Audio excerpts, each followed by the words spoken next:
Dumating din ang araw na pinananabikan ng lahat. Ipinagbili ni Simon sa kanyang utusan na kung darating ang nangangalang Basilio ay patuloyin agad. At pagkasabi nito'y nagkulong na sa kanyang silid upang makapag-isip ng mabuti.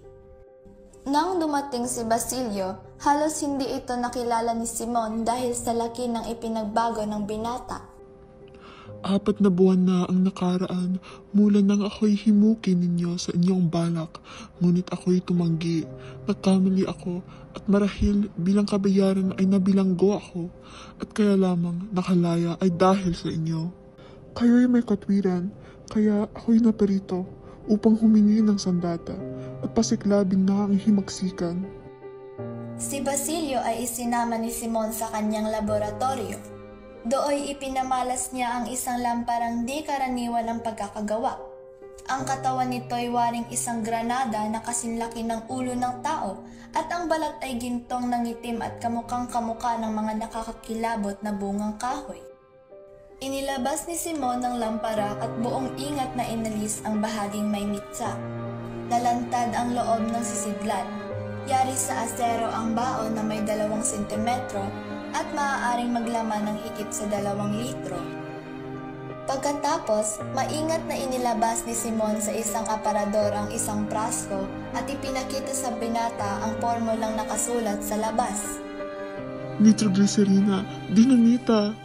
Tama, ngunit ito'y higit pa roon. Ito'y may luhang natipon, mga puot na tinimpi, mga kasamaan at mga pang-aapi. Iyan ang huling sandata ng may hina, lakas sa lakas, dahas laban sa dahas. Nagkatubili ako kanina lamang, ngunit pinawi ng iyong pagdating ang lahat ng iyo.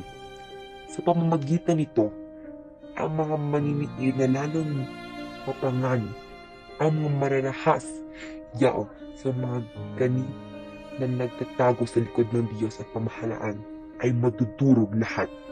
Ngayong gabi, madudurog ang mga monumentong walang hugis at pinadali ko ang pagkabulok. Ngayong gabi, magkakaroon ng isang malaking video at ang lamparang ito'y ilalagay sa gitna.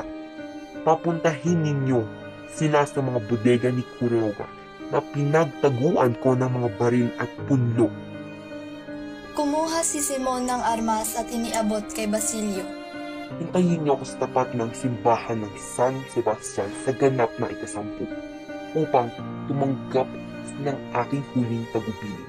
Lumayo kayo pagsapit ng ika-9 sa malayo sa daang Anilauge.